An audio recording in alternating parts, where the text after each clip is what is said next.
Michelle Gavin is a senior fellow for Africa Studies at the Council on Foreign Relations in New York. From 2011 to 2014, she served as the U.S.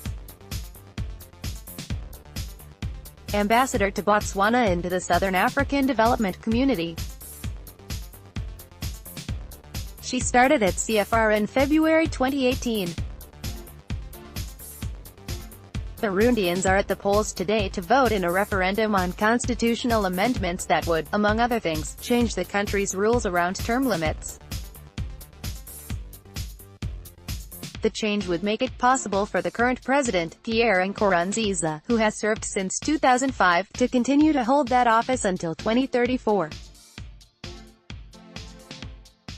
Is the latest example of a powerful Central African trend that rejects norms around regular leadership transitions and instead embraces a governing style in which a single individual, far more than institutions, ideologies, or even party platforms, dominates decision-making in the name of stability.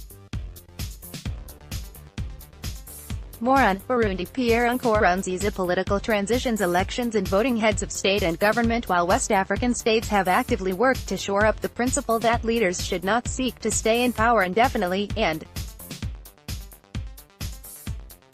many of Southern Africa's ruling parties, while retaining political power, allow for real changes in the personalities at the top, the countries at the heart of the continent seem to be moving in a different direction entirely. Paul Kagame has been the de facto ruler of Rwanda since 1994 and formally president since 2000. Yoweri Museveni has been the president of Uganda since 1986. Joseph Kabila became president of the Democratic Republic of the Congo in 2001, and continues in that role despite the fact that his most recent term expired in 2016. Burundi, Rwanda, Uganda, and the DRC are very different places with very different political dynamics, but each serves to reinforce the sense in their neighbors that term limits are of dubious value at best. As Central Africa moves in this direction, and the rest of the continent in another, it is no coincidence that the region is plagued by instability. The causes of regions' conflicts are interlinked and complex, to be sure. But it is equally true that the specter of conflict is at the heart of these entrenched leaders' claim to political legitimacy.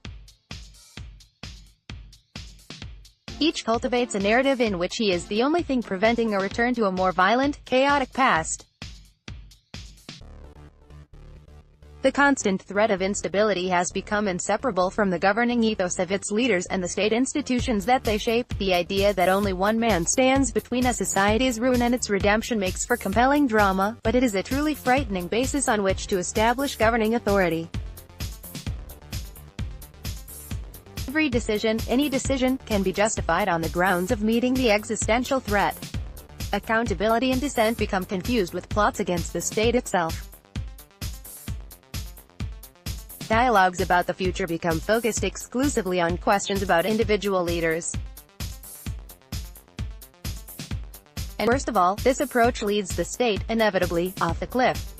Unless there are immortals among us, these states will outlast their leaders. Paradoxically, the men who claim to be bulwarks against chaos are ensuring that they will leave instability in their wake. More on Burundi. Pierre Nkurunziza. Political transitions, elections and voting. Heads of state and government.